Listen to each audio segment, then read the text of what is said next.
बिस्मिल्लाहिर्रहमानिर्रहीम। अस्सलामु अलैकुम वरहमतुल्लाहि वबरकातुहू। वज़ाइफ का इंसाइक्लोपीडिया एक और नई ख़ास वीडियो के साथ आपकी खिदमत में हाजिर है। प्यारी बहनों और भाइयों, रमज़ानुल मुबारक के आखिरी 2 दिनों का निहायत ही ख़ास अमल लेकर मैं आपकी खिदमत में हाजिर हुई हूँ। रमज़ानुल मुबारक अपनी तमाम रहमतों और बरकतों से हमें फैज़याब कर रहा है। अल्लाह ताला का जितना शुक्र अदा करें कम है कि उसने हमें रमज़ानुल मुबारक की साअतों से नवाजा।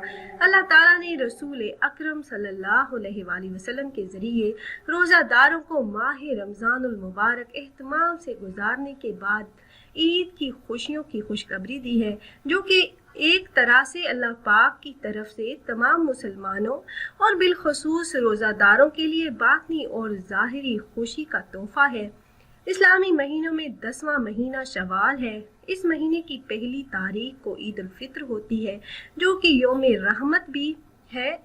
इस दिन अल्लाह पाक अपने बंदों पर ख़ास करम फरमाते हैं और इरशाद फरमाते हैं कि मुझे अपनी इज़्ज़त व जलाल, करम और बुलंदी और बुलंद मर्तबा की कसम, आज मैं हर दुआ कबूल करूँगा और ए मेरे बंदो, मैंने तुम्हारे तमाम गुनाह बख्श दिए हैं और नेकियां लिख दी हैं तुम्हारे तमाम गुनाहों के बदले में।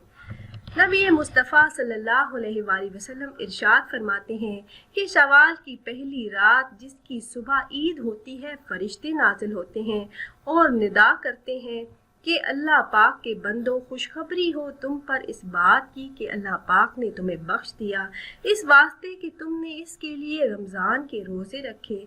फिर फरमाया कि जो कोई शवाल के 6 रोज़े रखे तो अल्लाह पाक इसके नामाए आमाल में तमाम उम्मत मोहम्मदी सल्लल्लाहु अलैहि वसल्लम के सवाब के बराबर सवाब लिख देंगे और वो जन्नत में हज़रत अबू बकर सदीक़ रज़ी अल्लाह तआला अन्हु के साथ जगह पाएगा। सुभान अल्लाह, ज़िंदगी का हर लम्हा और मामला में ये 2 हालतें साथ साथ चलती हैं, यानी आराम के साथ तकलीफ़, खुशी और रंज, और नफ़ा के साथ नुकसान। नेमत का एहसास हो तो हम खुश होते हैं, इसे खैर समझते हैं, लेकिन वक्त गुजरता है तो खुशी भी गुजर जाती है और आखिरी सांस के साथ तो हर खुशी ख़त्म हो जाती है।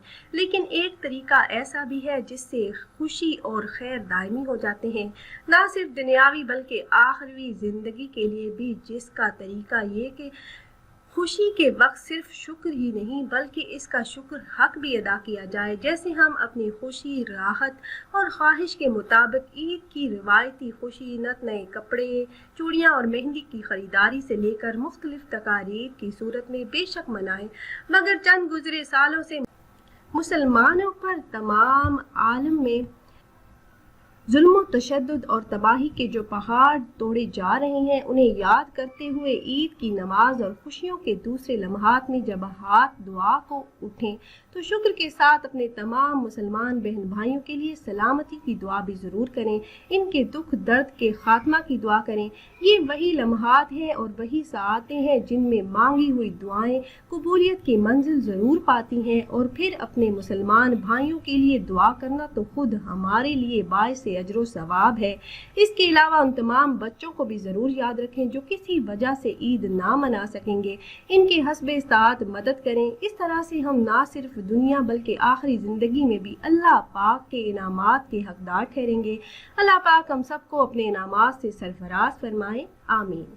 प्यारी बहनों और भाइयों, आज मैं आपके लिए रमज़ानुल मुबारक के आखिरी 2 दिनों का ख़ास वजीफ़ा लेकर हाजिर हुई हूँ। ये एक सूरह मुबारका का वजीफ़ा है। आपने इस सूरह मुबारका को 2 दिन पढ़ना है। इस सूरह मुबारका की तिलावत से जितने भी मसाइल हैं, अल्लाह रब्बुल इज़्ज़त ईद से पहले पहले हल फरमा देंगे। किसी के कारोबार में बंदिश है, कोई नया कारोबार शुरू करना चाहता है मगर हालात साजगार नहीं, गुर्बत इतनी है कि घर में फाके हो रहे हैं, तो ये अमल करने की देर है। अल्लाह पाक आपको माला माल फरमा देंगे। रिस्क इतना आ जाएगा कि रखने की जगह नहीं रहेगी। सिर्फ एक बार आप ये अमल कर लें तो किसी और अमल की ज़रूरत ही नहीं रहेगी। माल दौलत में इतना इजाफा होगा कि 10 नस्लें बैठ कर खाती रहें, रिस्क कम नहीं होगा। और اور وہ سورہ مبارکہ کون سی ہے جس کا وظیفہ آپ نے کرنا ہے؟ وہ سورہ مبارکہ ہے سورہ قریش، پارہ نمبر 30 میں موجود ہے۔ اس سورہ مبارکہ کو آپ نے مال و دولت کے لیے، کاروبار میں ترقی کے لیے، رزق کی بندش کو ختم کرنے کے لیے، ہر قسم کے مالی مسائل کو ختم کرنے کے لیے نماز عصر کے بعد اور نماز مغرب سے پہلے پڑھ لینا ہے۔ اگر آپ نماز عصر کے بعد یہ وظیفہ کسی وجہ سے نہ کر سکیں تو نماز مغرب کے بعد ضرور کر لیجئے گا۔ باوضو حالت میں آپ نے یہ عمل کرنا ہے اور عمل کے دوران کسی سے کوئی بھی بات چیت نہ کیجیے گا۔ اپنا مقصد ذہن میں رکھ کر اول کسی بھی تعداد میں آپ نے درود ابراہیمی کو پڑھ لینا ہے۔ اس کے بعد آپ نے اس سورہ مبارکہ کی تلاوت 111 مرتبہ کرنی ہے۔ جب آپ 111 مرتبہ اس سورہ مبارکہ کو پڑھ لیں، آخر میں درود پاک پڑھ کر اللہ پاک سے دعائیں مانگیے۔ انشاءاللہ اللہ پاک اس عمل کی برکت سے آپ کی دعائیں ضرور قبول فرمائیں گے اور آپ کے جو بھی رزق کے مسائل ہیں اللہ پاک حل فرما دیں گے انشاءاللہ۔ تو خود بھی یہ وظیفہ کیجیے اور اپنے دوست و احباب کے ساتھ بھی ضرور شیئر کیجیے گا تاکہ زیادہ سے زیادہ مسلمان اس عمل سے فائدہ اٹھا سکیں۔ اور اگر آپ احباب یہ مجرب وظیفہ کرنا چاہ رہے ہوں تو ہماری اس ویڈیو کے نیچے کمنٹ باکس میں اپنا نام ضرور تحریر کیجیے گا۔ آپ کمنٹ باکس میں اپنا نام تحریر کرتے ہیں تو ہم اپنے علماء کرام سے گزارش کرتے ہیں کہ وہ آپ کے مسائل کے حل کے لیے اور عمل میں کامیابی کے لیے خصوصی طور پر آپ کا نام لے کر آپ کے لیے دعا کریں۔ پھر حاضر ہوں گے ایک اور نئی خاص ویڈیو کے ساتھ، تب تک کے لیے اللہ حافظ۔